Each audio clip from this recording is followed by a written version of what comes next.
حضرت عیسیٰ علیہ السلام کے نانا کا نام حضرت عمران تھا۔ حضرت عمران کے پاس اولاد نہیں تھی۔ ان کی زوجہ حضرت حنہ سلام اللہ علیہ پیغمبروں کا خاندان ہے، پیغمبروں کی صحبت ہے، تو وہ بھی صبر و شکر کر کے اللہ کی رضا پر راضی تھی، اور گھر کے صحن کے اندر ایک دن دوپہر کے وقت چارپائی بچھائے ہوئے قیلولہ کرنے لگی کہ ایک منظر دیکھا کہ درخت پر ایک چڑیا نے گھونسلہ بنایا ہوا ہے اور بچے دیے ہوئے ہیں۔ وہ کہیں جا کر چڑیا دانہ اٹھا کر لاتی ہے اور بچہ چونچ کھولتا ہے اور ماں چونچ میں دانہ ڈالتی ہے۔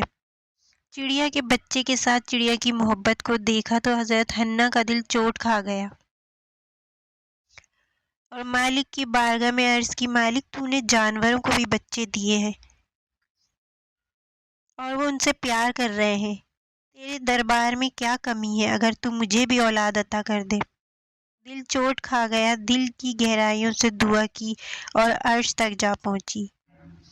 اللہ تعالیٰ نے حضرت حنہ کو کرم نوازیوں سے مالا مال کر دیا۔ حضرت حنہ نے کہا، اے اللہ، جو تو میرے بطن میں ہے اس کو تیرے گھر کے لیے وقف کرتی ہوں۔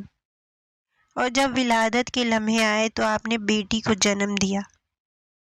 حضرت حنہ پریشان ہو گئیں کہ مالک، یہ تو بیٹی ہے، میں نے اس کو مسجد اقصیٰ کے لیے وقف کیا ہے اور وہاں سارے مرد ہیں، جب یہ لڑکی جوان ہوگی تو اس کو وہاں کیسے چھوڑ سکتی ہوں؟